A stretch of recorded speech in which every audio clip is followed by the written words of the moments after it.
आइए सर सामने। धन्यवाद महोदय। श्री जसवंत बामनिया जी से निवेदन है कि वे भी कृषि मंत्री महोदय का शॉल पहनाकर, बुके भेंटकर व स्मृति चिन्ह भेंटकर उनका सम्मान करें।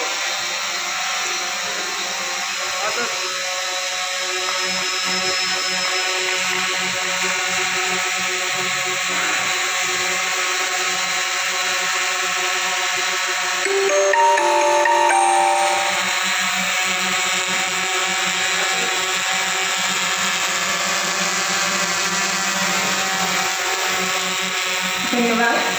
माननीय कुलपति महोदय से पुनः निवेदन है कि वे डॉक्टर ए.के. तोमर जी, निदेशक केंद्रीय भेड़ एवं ऊन अनुसंधान संस्थान को पुष्पगुच्छ, शॉल व स्मृति चिन्ह भेंटकर उनका स्वागत करें।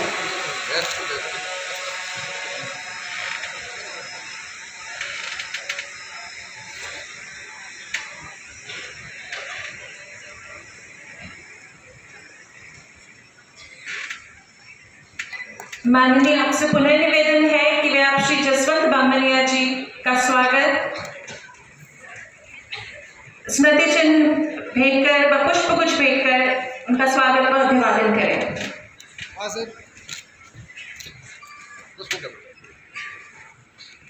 सर आपसे पुनः निवेदन है कि आप Shri Rishabh Shah Farm Tech Asia partner का भी अभिवादन उनको बुके, शॉल, स्मृति चिन्ह भेंटकर करें।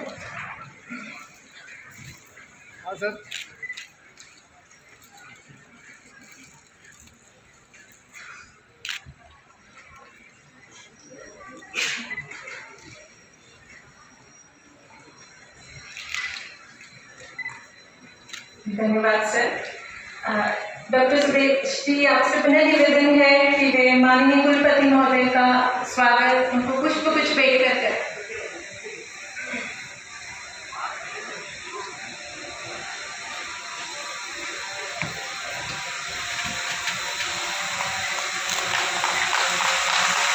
धन्यवाद। कार्यक्रम को आगे बढ़ाते हुए मैं माननीय कुलपति महोदय से निवेदन करती हूँ कि वे स्वागत उद्बोधन में तथा विश्वविद्यालय की शैक्षिक अनुसंधान एवं प्रसार संबंधी गतिविधियों का एक संक्षिप्त विवरण प्रस्तुत करें। माननीय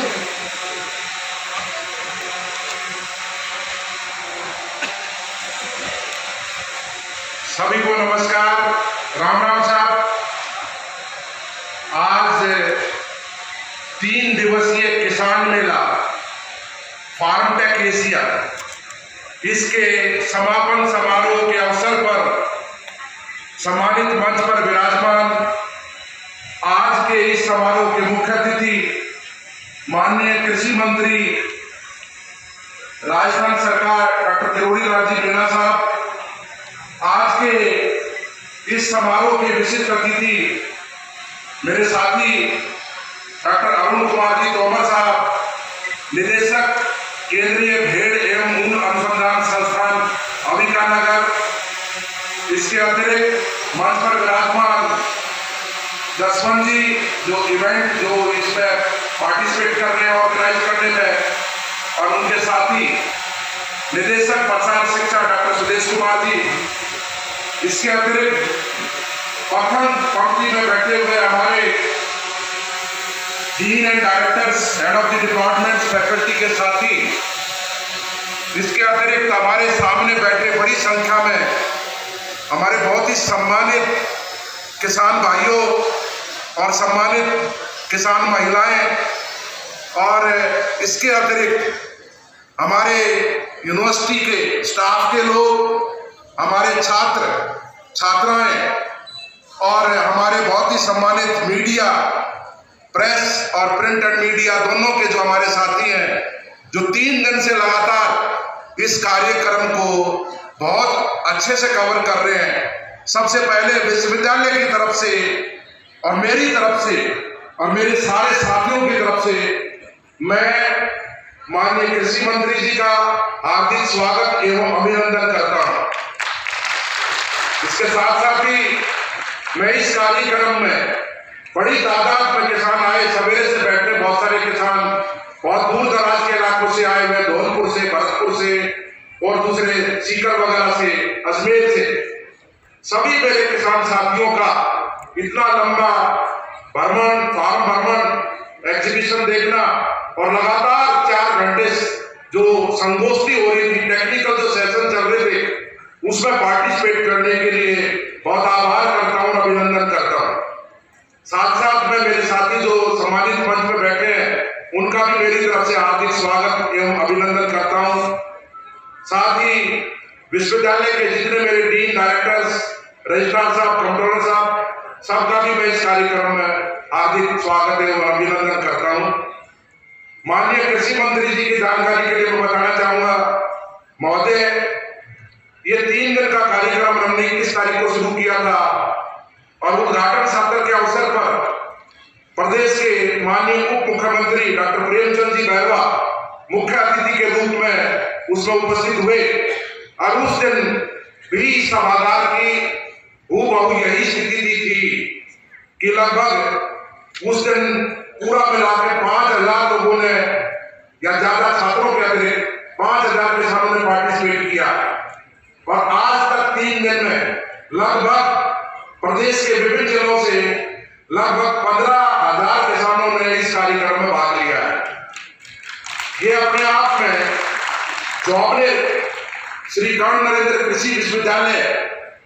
के इतिहास में शायद हमने सबसे बड़ा आयोजन किया है और इसमें हमने जो मुख्य जोर रखा वो सारी टेक्नोलॉजी प्रदर्शित करने में और यहाँ तकनीकी ज्ञान देने में, डिस्कशन में। और मैं सवेरे से लगातार पहले दिन से कल, और हमने किसानों को कल जो अयोध्या से जो कार्यक्रम चल रहा था अभी उसका भी सीधा प्रसारण जो किसान भाई या छात्र यहाँ मौजूद थे उनके लिए किया। लगातार हमने टेक्निकल सेशन चलाए और टेक्निकल सेशन में हम लोगों को पता लगा कि कई किसान अलग अलग जिलों से बहुत जानकारी कृषि के क्षेत्र में नवीनतम जानकारी रखते हैं, लेकिन अभी और जरूरत है उस जानकारी को आगे बढ़ाने की और हम लोगों से जुड़ने की। महोदय, मैं ये भी बताना चाहूंगा, जैसा आप अभी कह रहे थे कि महिलाएं बहुत तादाद में है, शायद उस दिन महिलाओं की संख्या इससे ज्यादा थी पहले दिन, आज थोड़ा सा नंबर कम है, पीछे स्टूडेंट्स बैठे हैं, लेकिन ओवरऑल लेडीज ने भी, महिलाओं ने भी, कृषक महिलाओं ने भी बढ़ चढ़ कर इसमें मेले में भाग लिया है बड़ी संख्या में और रुचि दिखाई है। और जो यहाँ प्रश्नोत्तरी और जो टेक्निकल सेशन चल रहे थे उनमें लगातार पार्टिसिपेट किया और हमने उन महिलाओं को जो भी हमारे से संभव हुआ उनको प्रोत्साहित भी किया, उनको छोटे मोटे अवार्ड्स भी दिए, सर्टिफिकेट्स भी हम लोगों ने उनको दिए हैं। महोदय, मैं बताना चाहूंगा कि अभी 29-30 तारीख को हमने दुर्गापुरा में, रानी दुर्गापुरा में बड़ा इसी तरीके का एक आयोजन श्री अन्न के रूप में, मोटे अनाजों के रूप में या मिलेट्स के रूप में किया था, जिसमें भी हमने बड़ी तादाद में किसानों को वहां बुलाया था, छात्रों को बुलाया था। तो इस तरीके के बहुत सारे कार्यक्रम साल भर में हम लगातार किसानों के लिए अलग अलग जिलों में किसान मेले, लेकिन साल में हम एक किसान मेला कृषि विश्वविद्यालय के मुख्यालय पे करते हैं जॉबनेर में, जिसका ये आयोजन हम सही समय पे कर रहे हैं ताकि हमारे किसान हमारे से जुड़े और जो भी अनुसंधान का काम हम कर रहे हैं। आपने देखा हमारी स्टॉल पर, आपने विजिट किया कि हम कृषि विश्वविद्यालय जॉबनेर हर क्षेत्र में गेहूं हो, जौ हो, चना हो, काबुली चना हो, बाजरा हो, मूंगफली हो, इसके अतिरिक्त गवार हो, चवला हो या सब्जियां हो या बीजे मसाला फसलें जिसमें जीरा, धनिया, सौंफ, मेथी ऐसी फसलें आती हैं, या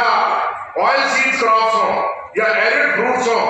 इन सब के अंदर कृषि विश्वविद्यालय जॉबनेर बढ़ चढ़ के अनुसंधान और विकास का कार्य कर रहा है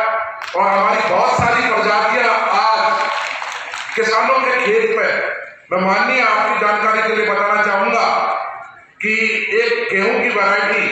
जो लगभग 1990 के आसपास डेवलप हुई थी, विकसित हुई थी, राजगी 77, आज भी वो वैरायटी किसानों के खेत में बहुत बड़े रकबे में बोई जाती है और इसलिए उसका नाम वंडर व्हीट वैरायटी है। इसके अतिरिक्त 37-65 timely sown, late sown, salinity tolerant variety है इसके अतिरिक्त 1482 चपाती मेकिंग में हमारी हाईएस्ट क्वालिटी वैरायटीज में गिनी जाती है। 40-37 वैरायटी जिसको कहते हैं किसान हवा निकल जाती है, टर्मिनल हीट टॉलरेंस के लिए बहुत ही बेहतरीन वैरायटी हम लोगों ने डेवलप की है। तो लगातार हम गेहूं में जौ के अंदर high malting type, feed type, dual purpose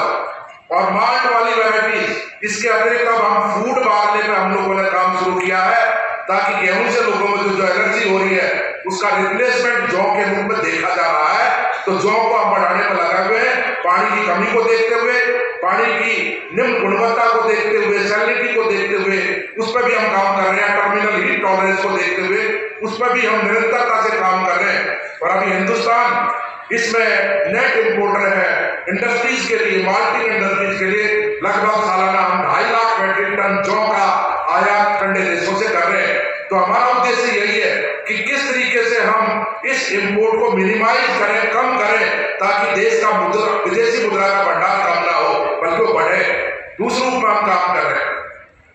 इसके अतिरिक्त मूंगफली हो या चना हो, चने के अंदर माननीय मैं आपको बताना चाहूंगा अलग अलग सेगमेंट्स में हमने बहुत बेहतरीन वैरायटी,